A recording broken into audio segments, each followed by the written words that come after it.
Chris Fleming took me aside afterwards and said, Sam Baltrusis, he's the real deal. Things I was picking up on, he would immediately start to address and talk about. I know he knew what was going on here. These spirits are communicating through him, the Borden bloodline. They went to Sam Baltrusis. We're beginning session number 1 in the front parlor at the site of Andrew Borden's murder. Sam Baltrusis, you're feeling something come through you. What are you feeling, Sam?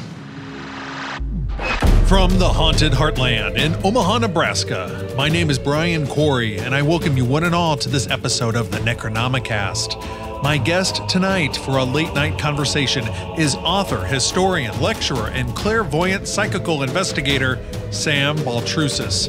After writing over a dozen paranormal-themed historical books and appearing on multiple television shows, Sam's work on the new shock doc, The Curse of Lizzie Borden, now streaming on Discovery Plus, will be the focus of our conversation. We all know about the history of the Axe murders, but Sam's going to take us on an exclusive deep dive with behind-the-scenes details of their struggle with the evil encountered during the filming of that investigation. The Curse of Lizzie Borden with Sam Baltrusis here on the Necronomicast. And now calling in on our Necronomicast hotline, the Newsmaker hotline from Somerville, Massachusetts. I'm so excited to have on the program Mr. Sam Baltrusis. Sam, welcome to the show, my friend. How are you? Hey, Brian. How are you? I'm doing really good, man. It's great to have you on the program. When I'm looking for people to have on the show, I'm always fascinated by authors and people that are putting out great video content and filmmakers and directors and historians, and you're kind of like wrapped up in all of those things. So to have you on the program and be able to share your stories with my listeners, what a great treat. And I'm so excited to have you on the show. Thank you. Yeah, I have been spending the whole weekend talking to people who watched the shock doc, The Curse of Lizzie Borden, and we have so much to talk about. Yeah, lots to talk about. And, you know, I was kind of going through your history and learning about you. I mean, I've got your wonderful book, Ghosts of Salem, right over here, Haunts of the Witch City. And you are a great writer. I really enjoyed this book. And to have you on the program and talk about this Lizzie Borden case that you're personally involved with too, being, part of the lineage of the family. I can't wait to talk about this great new shock documentary about the Curse of Lizzie Borden. But it took, you have a journey that you took to get to where we're at now. How did you start getting involved with the history and the ghostly side of things? Well, growing up, I was always like the kid from The Shining. So I identified with little Danny Torrance and was terrified with the spirit encounters that I would have when I was a child. And after having experience that was really terrifying when I was a kid, I kind of turned it off and put on what we call paranormal blinders and really focused on shutting that down, that side of me down. And I ended up going to college in Boston. I grew up in Florida, and I was also in Chicago for a while too, with my father. And I had no idea that I was going to end up in Boston. There was a reason why I ended up in Boston. And the twist is in my family lineage and the stuff that I studied for most of my career as a journalist somehow came to fruition. And I was a tour guide in Salem for 10 years. And it turns out that I'm related to the Putnam family, who were the major accusers during the Salem witch trials. Yeah. And then there was another twist. My mother, who was doing genealogy on Ancestry.com, uncovered that we're also related to Lizzie Borden, not once, but twice. Yeah, and that rears its head in this documentary that you guys just produced with Dave Schrader and Chris Fleming. And the local paranormal investigator, her name's Luann Jolly, is that right? Or Jolie? Jolly, yeah, Luann Jolly. Yeah, fascinating show. So there was you had a lot to write about, or even experience living in Chicago too. What a great tradition. There's a great kind of ghostly haunting tradition, and with all the history in Massachusetts and back east, but even in Chicago, my goodness. You were just like surrounded ever since you were a wee lad. Yeah. So When I was a boy, we were right next to and I forget the name of the cemetery. There's a cemetery that was like the most haunted cemetery in Chicago, was like right down the street from us. And then I moved to Florida, which is also haunted. It's Pensacola, Florida. And it's one of the oldest cities in the country. It was actually before St. Augustine. It was blown away by a hurricane. And so the original settlement that was there was actually in the 1500s. So it dates back prior to 1620, which is when Plymouth was colonized, or the people came over on the Mayflower, the Pilgrims, the people. And they also actually, something that to point out, that they actually stopped in Provincetown, Massachusetts, which I've also written a book on, and know the ghosts very well. So it seems like that my interest goes back to the 1600s and the 1700s, and it makes a lot of sense because that's where my lineage comes from. Like, we go all the way back to the 1600s.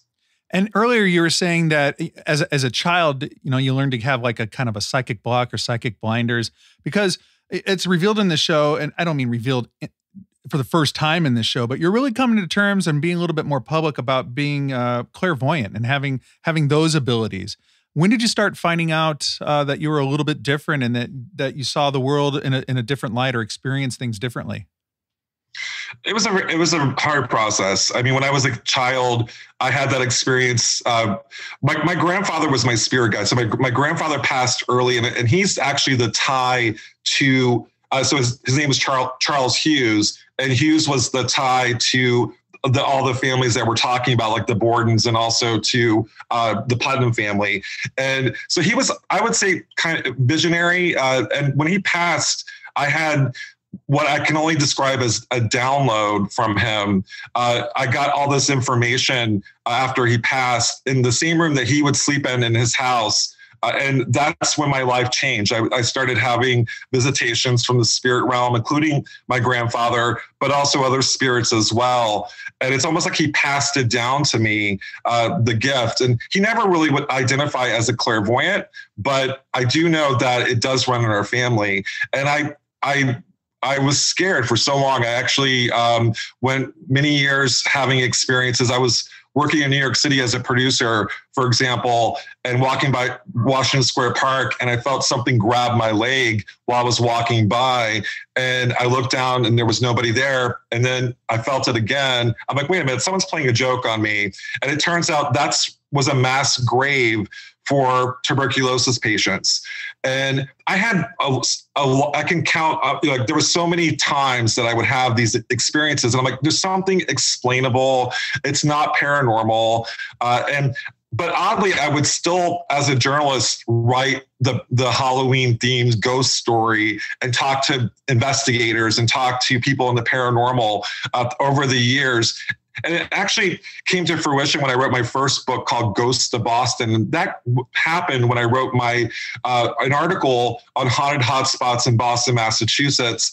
And I was approached by my publisher who said, you know what, we want you to write a book. And I'm like, I can write articles, but I can't write a book. And that started my journey as a paranormal researcher. And if you read my first book, it was very much, I used the word alleged a lot, like the alleged haunting at the Parker House in Boston. And because I wanted to maintain my credibility as a journalist. And I worked for the New York Times. I worked for Newsweek. I worked for pretty well-respected organizations. And the idea that I was going to write about ghosts seemed like it could affect my credibility, but guess what? It did not. And I found that the more and more I would do the research, the more experiences that I would have while doing the research, because I go to these locations and sometimes I spend months at a location to immerse myself into the ghost lore. And I started interviewing the ghosts, and they started to respond to me. And that opened up just my third eye and my sensitivity. And I went from someone who had experiences and was terrified to someone who had experiences and became empowered by it and realized that I had a gift to give a voice to those without a voice. And that's been my passion ever since. Yeah, that's a great thing. I was just going to say that I've had other guests on the show talk about, like, once they start engaging in the weirdness, in the strange, in the unusual, once they start kind of interacting with it, it almost like acts like as a psychical floodgate opening up, and you kind of start taking in more experiences. What a great thing to give a voice to those that have lost their voice, and to kind of help those on the other side that might need a little bit of help, or, because they're confused, or trying to right a wrong, or, some kind of story that they need to have remembered, or, brought up modern times. And there's people that with a generous spirit, I guess, in yourself, able to kind of make that happen. Yeah. And the whole idea of, like being public with my abilities as a clairvoyant, it was a big deal for me, because when I was asked to be on the show, I was asked to basically give more like a history of the location, which I know very well because I've written 2 books on the Borden murders. But I'm also clairvoyant, and they're like, wait a minute, you're clairvoyant? And so of course that opened up a floodgate from the production group, and I'm like, going in, it was time. It was time for me to do what I do when I write my books. Because if you actually read my books now, I go into these locations and I actually communicate with the spirits. And this for me was great because I had validation from one of the greats in the field, Chris Fleming, who was right behind me when I had the channeling session at the Borden murder house in the shock doc. And he was able to kind of validate what I was experiencing and what I was saying. And that was mind blowing for me to have that validation, especially with someone with such a history with communicating with spirit his whole life, Chris Fleming. Mm-hmm.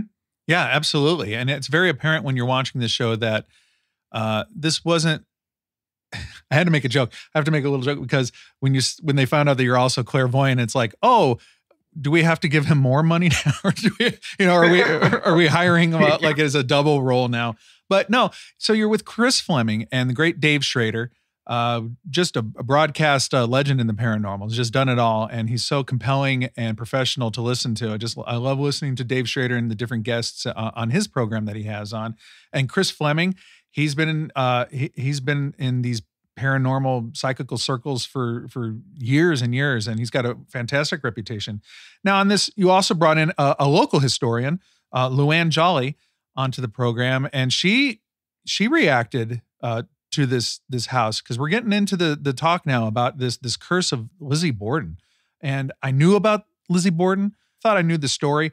Then I started doing a deep dive. Then I watched your show, and I had no idea, like her cousin Eliza, and the whole story of the family, and a tragic story, and you're involved with your being part of the family. And I mean, this thing just kind of develops as you watch it. It just gets bigger. The story gets bigger and more expansive, and just far, far fascinating each minute that passes by. Yeah. So with Luann Jolly, she is a great investigator. She specializes in EVPs, and she actually has had EVPs that have blown me away. And so she came in with that experience as sort of being the EVP queen of New England. And then also you have Dave Schrader, who is, to me, one of the best in the field when it comes to paranormal investigation, but also to kind of, he looks at it in a very, he can take something that's very complex, and just what comes out of his mouth is like brilliance. I'm like, how did you process that within 5 seconds? And I'm like, what comes out of his mouth is just so intelligent. And then he's been friends with Chris Fleming for 17 years. And this is the first time that he actually worked on a TV show with him. So it was a big deal for Dave. And I've been on Dave's show, Darkness Radio, multiple times. And what's so funny, it was he always ended up talking about Lizzie Borden. This goes back like 7 years ago, the first time I was on his show. And it was almost like we were prophetic that we were going to meet together at the Borden murder house. And to kind of give you some backstory with me, like I was terrified of that location for a long time. And the reason why is I had dreams over and over again of like a 35 millimeter movie where I saw what looked like my cousin Lizzie Borden holding a hatchet, but behind her was a man. The man was terrifying to me. Looked like he may have been like not a man, but something else. And I saw Andrew Borden sitting on the couch, and I saw like black and white with subtitles, and the subtitle said, "Diablo did it. Diablo did it." And to me, that was the beginning of my being afraid of the house and going in, that something was going to happen to me in the house. And guess what? It kind of did. I did predict it, but we actually were able to work through that with some of the greatest in the field, like Dave Schrader and Chris Fleming. Yeah. And watching the show, you guys were all emotionally affected by the experience, and even like physically. I mean, the whole autonomic writing segment of the show. And dear listeners, when we talk about these shows, we're going to talk a lot about the behind the scenes and things that happened. As we record this, it just was released 3 days ago.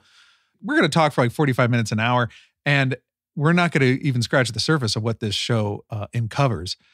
So I don't want people to think, well, we're going to hear it all here. No, we'll but you guys were all physically, psychologically, emotionally affected by this investigation. And it was something else to see. Chris he goes outside and he feels like the weight of the spirit world on him. Like he said, it was hard for him to breathe. You were especially affected during a session. Dave Schrader, automatic writing, just he had trouble controlling his arm and the spirit moving through him. And then even Luann, I don't know if it was like an altered equilibrium or what, or she was shoved, but I mean, she had like a physical reaction. I mean, as you're going into these kind of places and doing this investigation, I mean, are you scared, excited, worried, all three? I mean, you must have like just a gamut of emotions this entire time. So to give you an idea, both myself and Chris Fleming had dreams leading up to this investigation. We would wake up at 3:15 every night, the 2 weeks leading up to this. And it's almost like I was being prepped for this investigation this whole past 2 years, or actually my whole life, to be honest with you. But I investigated the location right before the lockdown, March 13th, 2020. And I had probably the most profound investigation that I've ever had in that house. And I've investigated that house multiple times.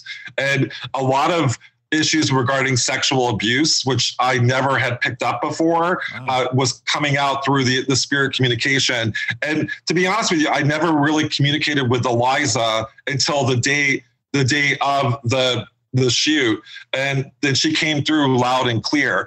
I came back during doing it's called the Dark Zone, and I investigated the location with Susan Slaughter about a year ago, and also had intense spirit communication. So it was almost like I was being prepped for this investigation and what was about to unfold. And if we talk to all the people involved, this was something completely different. We've been on hundreds of cases before, but this was very personal. Whatever we were combating was attacking us and attacking our families and our people that we loved. And all of us, you don't see that on like off camera. We do know that Chris's mother was sick during this. And I actually, and this was cut from the show, but I actually did pick up that his father, Reggie, came into the room while he was outside with the cameras. And I'm like, Chris's father, Reggie, and I didn't even know his father's name was Reggie, is in the room. And he's saying that there's a loved one that's sick and he needs to check on this loved one. So I was able to tell that to Dave, and Dave told Chris. Chris tried to call his mother, and he found that that she was ill and that she needed help. So there was a lot going on beyond what you see on camera. My father, who passed 2 years ago, came through in the investigation out in the woods, and it was terrifying out in the woods, but also knowing that my father was there, and he, like, my mom was like, what did your dad say? And I'm like, he's like, chill out, son. That's what he said. Thanks, Dad. Yeah, he was like, because I was terrified. I mean, I felt like I was being used as bait in the middle of like things were swirling around us in the woods. Yeah. Let's talk about that, because that's a really interesting. I perked up during that whole thing, because you're going out into the woods. And for the listeners to kind of find out what's going on, you guys went out to the woods where John Morris's house used to be, and you're kind of doing psychic exploration of that area to see if you can pick up on John and everything. And the camera picks up eyes. There's sounds. You guys felt like the things were moving around you, and that I'm going to be careful how I ask this, because in paranormal things, in situations, I'm not saying that was Sasquatch or an alien. I'm not. What I'm saying is that sometimes in these psychic or in these paranormal phenomenon, there's shared strange things that are shared between each phenomenon, like there's something out in the woods circling around you, strange lights, sounds, feelings. You guys felt, your own bodies were the kind of the instruments of measurement. You guys felt things going on. And a lot of those things happen with, cryptid sightings or alien things or wilderness poltergeists and ghosts and stuff like that. So there's kind of like a shared human psychic response to these things. And you guys certainly felt that out in the woods. That was something else when you took the investigation out there. Yeah, so to give you some idea, we were filming in February. It was freezing. Yeah. We were all in the middle of the woods, and so we go out there, and of course on the spirit box, like things were coming through, like Satan and the devil, and it was like horrible things on the spirit box, and of course I have my dowsing rods, and I'm like, where should we go? And I'm like, I point to this direction, and Dave was like, Sam, why don't you go out there? And I'm like, Dave, like, we just heard Satan, and so of course I go out in the middle of the woods, right? And I felt like I was under attack, being attacked. Do I think it was actually related to the Borden case? But I think that we did tap into something that was terrifying, and potentially maybe cryptids or something else that is in the area. It was the Freetown State Forest, which is notoriously haunted. And, there were reports of what we call pukwudgies in the area. And there was like one period where I had to go to the restroom, and Dave was like, Sam, don't pee on the pukwudgie. And I'm like, okay, Dave. What's a pukwudgie? What is that? Okay, so a pukwudgie is an elemental. Okay. It's about 3 to 4 feet, so it's kind of smaller. So it is a cryptid, and it is it's kind of like a troublemaker. So it would run around you, and it would cause trouble, like it would like kick dirt or say things like Satan when it's trying to scare you.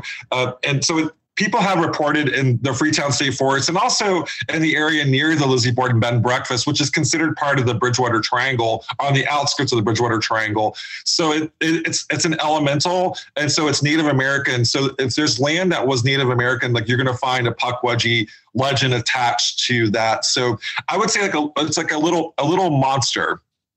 Strange, yeah. So so it's not just the Curse of Lizzie Borden. There was so much going on, like, all the time in this 1.5-hour documentary that you guys put together. And earlier I made a note. I wanted to talk to you just a little bit about this too. The EVPs that were collected, and you said that Luann is a real guru when it comes to electronic voice phenomenon. And what I really thought was remarkable is that in a lot of shows, you don't see this. And this is what I saw on your show. The information that was revealed was forward, and also something was kind of revealed when played backward. And I've done a lot of research on like EVPs. I mean, a lot of times new investigators or people just kind of getting interested in the paranormal take it for granted that where EVPs and the study of it came from. And Frederick Jurgensen, when he was like recording birds, I think it was a Spanish finch he was recording, and he kept hearing what he thought was his mother's voice. And a lot of times these EVPs would be super fast or super slow, or they would talk minutes after he talked, or they would be backwards, or they would be in many different languages. And so the research of EVPs goes back, 60 years or more, going back to those early experiments. And you guys found things forwards and backwards. I thought that was pretty interesting. You don't see that on a lot of modern, quote unquote, ghost hunting paranormal television shows, where the EVPs are really strange phenomenon rather than just perhaps they're spirits. I mean, Brian, I'll be honest with you. What we were dealing with was pure evil.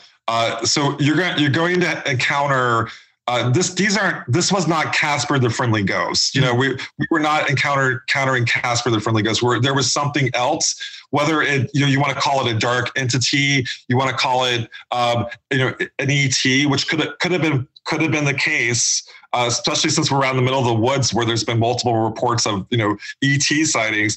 But what she was picking up, I've never seen that before. I've never seen an EVP where you can play it forward and play it backwards, and it says a different thing.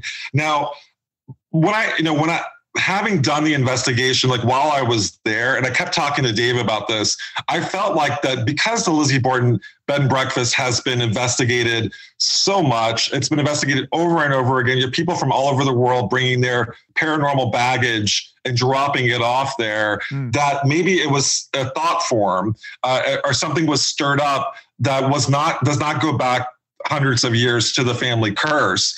But I think we whatever it was, we tapped into pure evil. And when we were doing what we did in that house, they wanted certain people to be in that house to combat it. So it was almost like a fight between good versus evil. Yeah, the fight between good versus evil, for sure. When you've got this kind of this clairvoyant feeling, these perceptions, are you able to tell something that's an evil human spirit versus something else otherworldly? You know what I mean? Like when you walk into a place and you might feel like a negative, like a bad guy, like a bad person, the spirit of a bad human individual. How does that differ from when you're into a place and you're like you said, this is pure evil? I mean, does it touch your heart? I mean, what do you feel? There's a different feeling that you get as a clairvoyant. So for most of as someone who was sensitive to the spirit realm, I would say I was more high vibration when it comes to my connection. So I would only connect with like higher vibration spirits that wanted to tell their story. As I progressed, there was one situation where it was chronicled in the 100th episode of A Haunting, where I got an attachment that nearly killed me. And it wasn't a demon, but it was a dark man who committed a murder back in 1830. And he attached himself to me and almost wanted me dead. So after that attachment, I had it removed by a shaman, Michael Robichaud. And that opened up my third eye, but it also opened up almost like it marked me for the darker entities, for me to be able to communicate and see them on a level that I had never seen them before. So something opened up after that attachment. So once you see evil, it's almost like you have the means to see it again. And yeah, it's a different feeling. It's almost like a weight is on top of you. I do have a natural ability to kind of cut through the darkness and get to the light. So what my role in this investigation was to get around the dark entity who was holding back some of these spirits, including Eliza, who I connected strongly with, and talk to them directly. And that's my gift. Chris is able to combat the darkness and combat the dark entity. I'm not able to do that, but I am able to bait it and also get to what I'm here for, which is to talk to the spirits of the house who wanted desperately to communicate.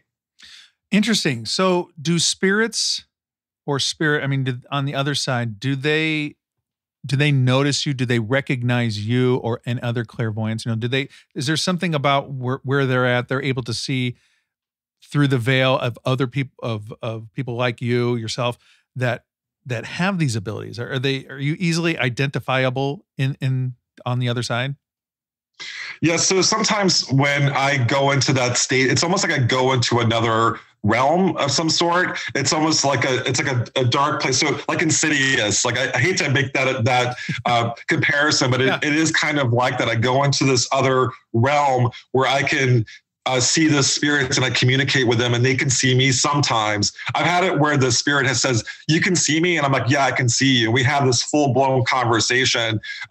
And I'm not even talking. I'm doing it in that other realm. So it really depends, Brian. Sometimes I do see them and they see me back. Eliza saw me. In fact, I think she called me there. She liked something that I did apparently at the other investigations that I think in the spirit realm, she called me there. And actually she does say that to Chris. She's like, I'm sorry for calling you here. And she was talking to me. She's talking to Dave and Luann too, but she was talking about me specifically because I connected with her as soon as I walked into the house, I connected to Eliza. Wow. That's incredible. Do you find that it's different talking to somebody that's like recently deceased versus somebody that's been dead for over 100 years or decades? Is there a difference in like their energy, or are they able to be more focused if they've been dead longer because they're more used to it? Or I guess time really doesn't really matter to a spirit once they've gone past bodily death. But is there a difference between maybe somebody that's new dead and old dead, for lack of a better word? Yeah. So there are disembodied souls. A soul would stick around, a spirit would stick around if they had unfinished business, like murdering your children and then taking a straight razor and cutting your neck. Yeah. So she has severe. Yeah. She has severe guilt. So she, as you saw when I was communicating with Eliza, she was very, very emotional and very much wanting to protect her children. She also felt like she couldn't come inside the house. And I was like, come on, Eliza, you can come into the house. And she was like, I can't, they won't let me in. They won't let me in. And her children were in the house and she wanted to be with her children. And so with Eliza specifically, she was super emotional. She was grateful that I could see her and communicate with her. I do think that I'm like a psychic time traveler, so I can go back 150 years, 200 years, wow. And am I communicating in a different era? Maybe I am. I just find that I have I can communicate with people who've been passed for 100 years or 200 years, just as well as I can communicate with someone who has passed recently. I'm almost kind of like, I tend to gravitate towards the ones who have been around much longer and sticking around because of unfinished business. Wow, that's fascinating. And when we talk about Eliza, we're talking about Eliza Borden, and years before the Lizzie Borden murders, Eliza murdered her children, 2 of them. Drowned them. Yeah. And that's a focal point of this documentary, The Curse of Lizzie Borden. I mean, it's like a curse of the Borden family. And so, yeah, Eliza reaches out to you. You emote her emotions, I guess. Please correct me if I'm saying it wrong, but it seems like that you're able to tap into her emotions and reveal her grief, her guilt, her sorrow over what she had done. But it might not have been a case of just temporary insanity or matricide or anything like that. There's revelations that come out in the show about the dark forces at work that might have pushed her hand into this situation. So it's incredible. It's gripping television, and knowing that it's happening to you. It's not something that you guys are reading a script and going over. I mean, this is happening in real time as you're walking through the house and you're overcome with these things. Yeah, I want to thank the producers for allowing us to do that, because I think that the original idea that this was going to be a Lizzie Borden documentary or shock doc, and we were like, well, right now Eliza's coming through and letting us do that and letting us communicate with the other spirits and having the spirits guide the narrative of the show. And that's what's so different about this documentary. I've heard multiple people say it's the best show that they've seen on Discovery Plus, because it's so different. It's not like the other shows that I've seen on Discovery Plus. And there's something special about it. And it's because the spirits were the driving force with telling their story, and the fact that they allowed her to do that. And yeah, it was her pain and not my pain. I don't 100% remember what happened in that seat the first time I connected with Eliza.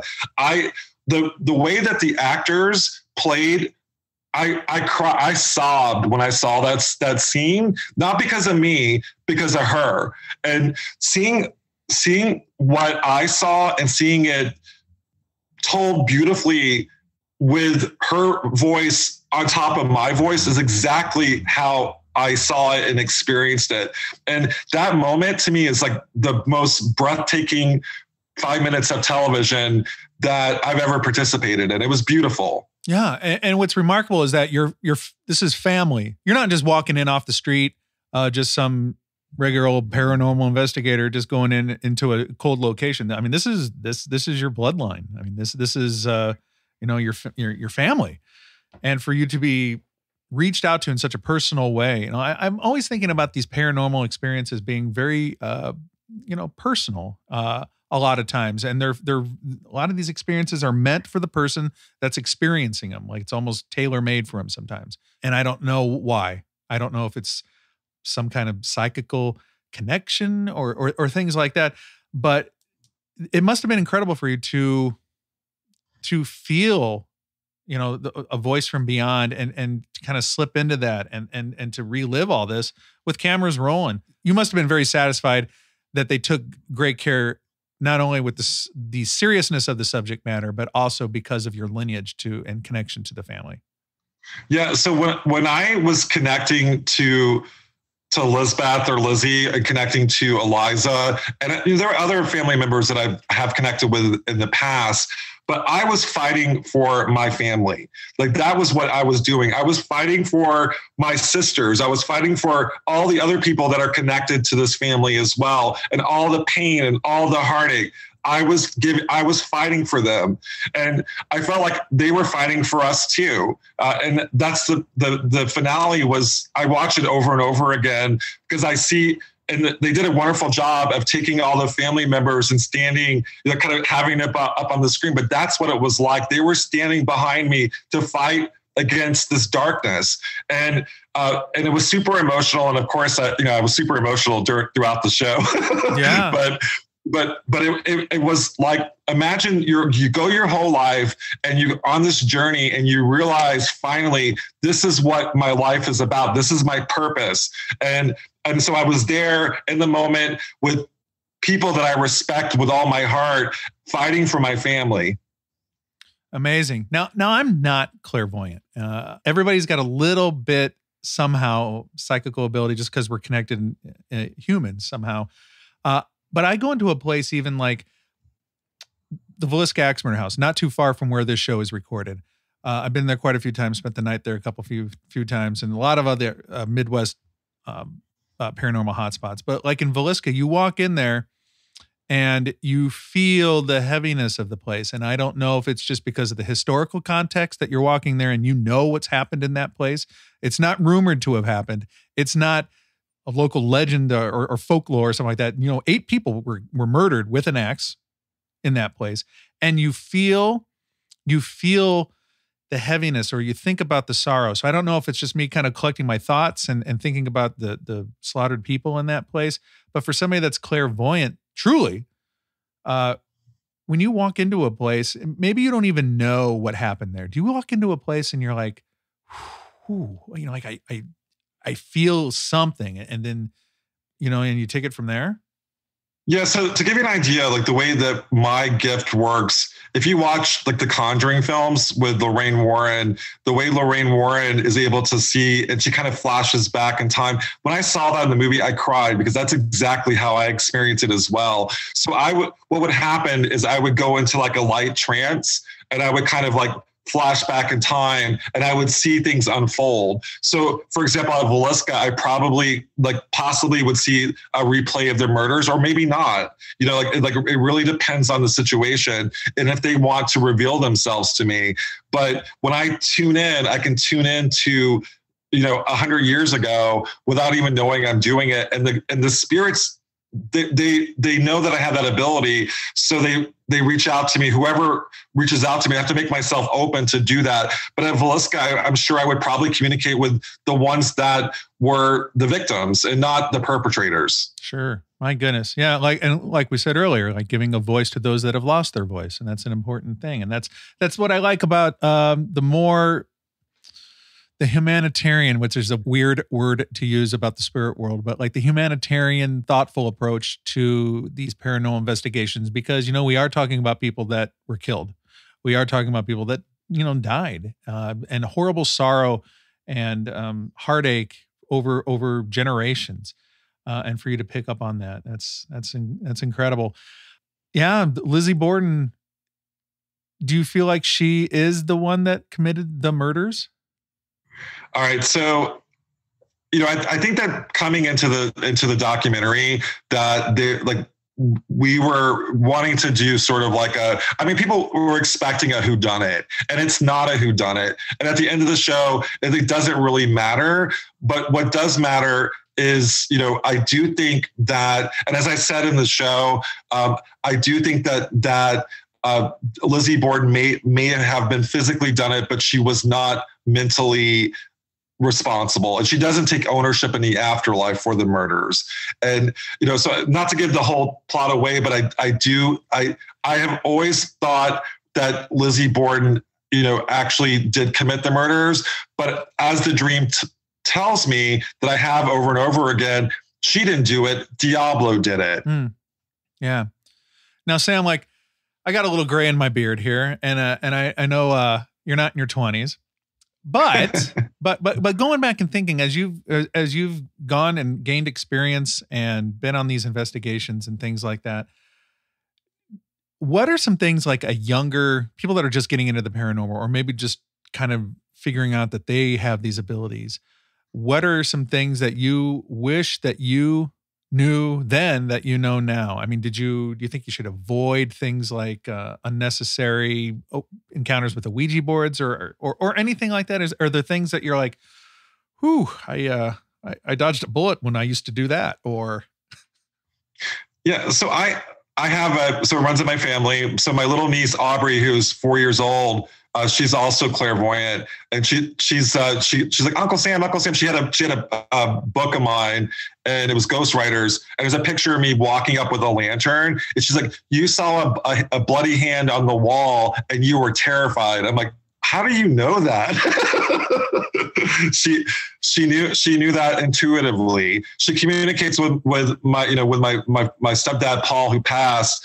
She communicates with him. She's like, Pop-Pop's in heaven, and he said this and he said that. I'm like, well, tell Pop-Pop we love him, Yeah. So as a child, I didn't really poke the bear. I didn't play with a spirit board. I didn't, try to reach. I was terrified. I wasn't gonna ghosts don't. I don't hunt ghosts. Ghosts hunt me, and they've done that my whole life. Wow. And so I'm not gonna try to actively hunt them, and which is the opposite of everybody else in my life right now. But but for the I think what I would give my niece is trust your instincts, and to and to be empathetic to the spirits, because they were people too. And I think that one of the biggest issues that I've seen with other investigators is provocation and the lack of respect for the spirit realm. When it comes to my approach to the paranormal, giving advice to the younger generation, I don't provoke. I have never provoked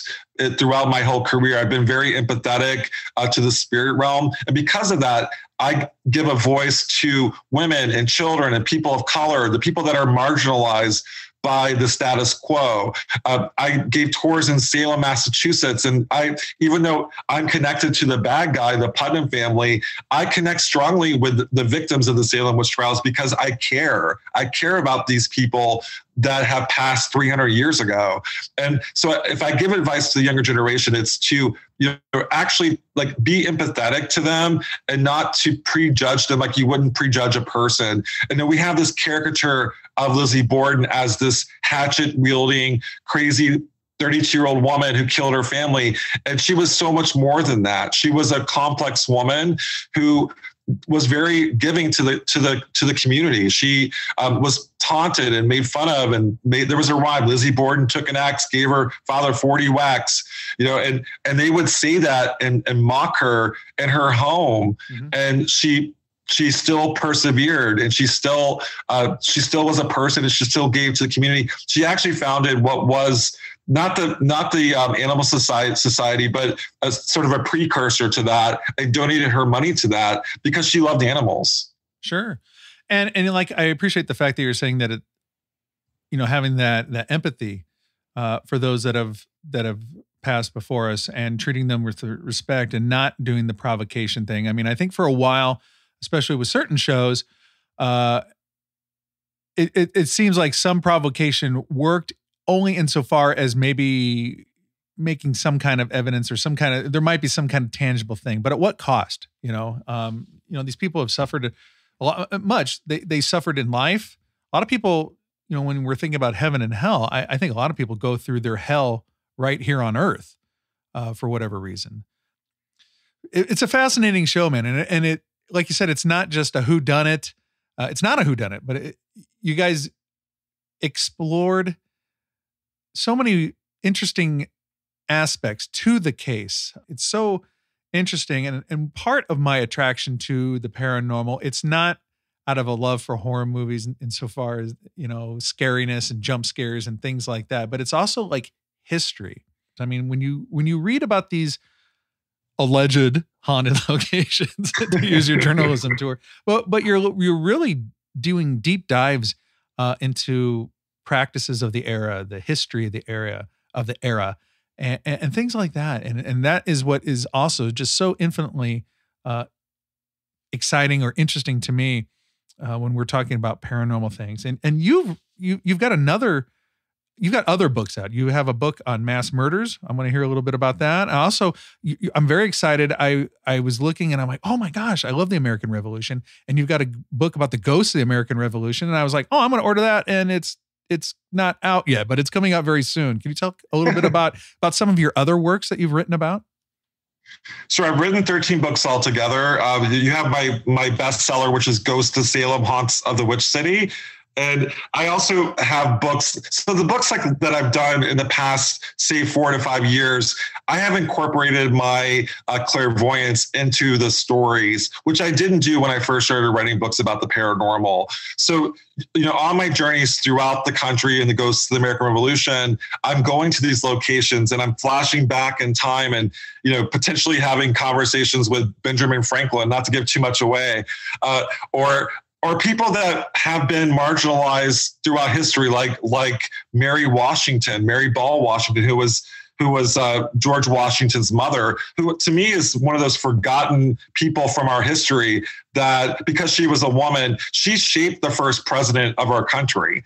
So I'm big about giving a voice to the loyalists, the other side. And I've had an ongoing experience at the Concord's Colonial Inn in Concord, Massachusetts, where the first shot heard around the world for the American Revolution took place. And what I believe is a British soldier. So I'm big about giving that voice to the ones that normally didn't have a platform to communicate to clairvoyants like myself. History is ongoing. It's always evolving. And like your story is evolving as you exercise and kind of express your abilities through your clairvoyance. It's exciting to see. I mean, it's interesting for somebody that doesn't have those abilities to pick up a book and read, and for me to open up my mind and kind of grasp concepts. It's really interesting, man. I really think that you're a fascinating individual, and I'm really enjoying this conversation. When can we see this Ghosts of the American Revolution book out? So Ghosts of the American Revolution is coming out November 1st. And it's a labor of love because I actually wrote it right before the lockdown. So the weekend that I investigated it was March 13th, 2020 is when I finished. I investigated the Lizzie Borden bed and breakfast and finished the manuscript. And then because of the lockdown, it took me 18 months to get this finally published. But it's been worth the wait. It's my favorite book by far when it comes to like doing what I do as a clairvoyant and also as a historian and using my conversations with the dead and also people out in the field who've experienced the paranormal as well. So not only do I interview the ghosts, but I also interview people who work at these locations and had encounters with these famous ghosts that I talk to, and not so famous ghosts in the American Revolution. And also too, for, the documentary, The Curse of Lizzie Borden, I will tell you that the research that we just kind of skim the surface, but when you dig deeper into my lineage and other people that we're related to, it will blow your mind. We were just able to skim the surface with the people that we're related to, including Sarah Maria Cornell, who hasn't been connected to my lineage or Lizzie Borden's lineage until this documentary. Eliza Borden, we did know about Eliza, but we didn't give her a full picture. And I felt like we did that in this documentary. And there are many more that will blow your mind. Hopefully maybe more shock docs in the future, or maybe a book talking about the connections. Yeah, I would love it if you continued like these investigations or follow-ups or an epilogue to the story as you start gathering more information and as life progresses for you, and you turn over a new page on things, and you find that another piece of another document that you can research and that brings more to life. That's super exciting. Now, I thought you had great camaraderie with Dave that you've known for a while, and Chris and Luann. Did you guys ever talk about maybe like, hey, we should get the band back together? We should, because you guys worked well together, and I know it was very personal for you, and maybe that was a lot of the spark of the excitement and the energy of the investigation. But do you guys worked well together? I think it'd be good to see you guys like, do another kind of show or another investigation.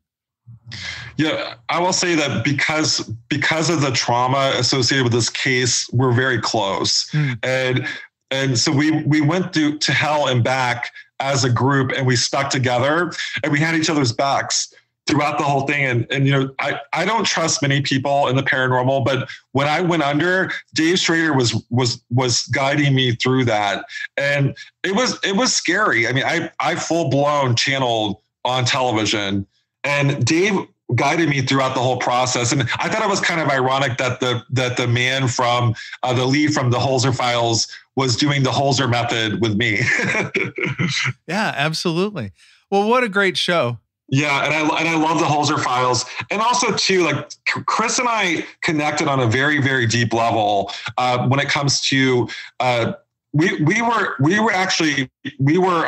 telepathically communicating to each other during the seance at the end, and we thought we had full blown conversations that we didn't have on this plane. It was on another plane. Yeah, and again with the seance, like so many shows, the bread and butter of all these shows, and just investigations that aren't filmed is EVP sessions and Estes methods, and we see things with technology and different gadgets and things like that. But for you guys to go old school, yeah, and hold hands in the circle and do the seance, it's kind of a lost art, and to see people wisely practice it safely. I guess for me, it looked like you guys were doing it safely. I don't know how safe it felt for you guys, but I appreciated that too, to kind of use these tried true methods of classic investigative techniques, and using the seance was I enjoyed seeing that as well. Sam, having you on the program, man, what a wealth of information, and I really appreciate all this time that you've spent. If people want to get in touch with you or absorb more of your information and material and do deep dives on your books and your readings and your research and everything, I know you've got your website, sambaltrusis.com, and your things are available. Do you have an online store, or do people go to Amazon? What do you prefer, or where's all your stuff at? Yeah, so definitely go to sambaltrusis.com. It pretty much has everything that's available. I definitely prefer if you guys can go to the local bookstore, but if they don't have my books at your bookstore, definitely go to amazon.com, and you can have access to all 13 of my books. Fantastic. And all that information, the link to Sam's website will be on our show page. And what an opportunity for me to gain insight, not only on a great writer, a great investigator, a great historian, but also somebody that has these gifts, this gift of clairvoyance that like I said, I don't have those gifts. I don't have those abilities. And for you to be so generous with your time and share what it's like to go through life like that, to share that with me and my listeners, man, what a great treat. And I'm just really, I'm so happy that you took the time to speak with me this evening. Thank you so much, Brian. And before I go, I want to say, like, if you guys do see what we do on the Curse of Lizzie Borden, don't do that at home. It's very dangerous. And you have to have years and years of experience to be able to do what we did. But I will say that it was very effective and we got the results that we were looking for. Yeah, I think I'll stick with my subscription to Discovery Plus. I mean, I've been to a ton of haunted locations around here and everything, but things like the true cleansing of places and the healing of souls, I'll leave that to the experts like you. What good advice to yourself. Very good. All right, Sam, thank you so much for your time, and I'm really excited that you were a part of the Necronomicast. Thank you so much, Brian, for having me on. There we are, everybody. Episode 209 with Sam Baltrusis. What a great guy. I really enjoyed that conversation immensely. His book, Ghosts of Salem, I really enjoyed that. That Shock Doc documentary is incredible. I really something else. And Dave Schrader getting thrown around. Who doesn't like that? Haha. Next up on the Necronomicast, it's October. And for October, the next 2 episodes, I'm not going to give it away. A little paranormal, of course. A lot of paranormal. Authors, documentary, filmmakers, all kinds of stuff in those 2 episodes. And then there's going to be a special Halloween episode of the Necronomicast with a special guest. Not going to give it away yet, but it's my little treat to you. 3 episodes next month. Got a nice little surprise from Paranormality magazine. Every month they have a top 25 podcast list that's put together based on votes from readers. And the Necronomicast ended up last month at number 13. Never been on the list before, but jumped right up on there at Lucky 13. Very cool. So you can go to paranormalitymag.com and vote for, well, you can vote for whatever you want. I'm not going to tell you who to vote for. Necronomicast. Thanks for listening, everybody. This episode, copyright 2021. All rights reserved. Recorded in beautiful Omaha, Nebraska.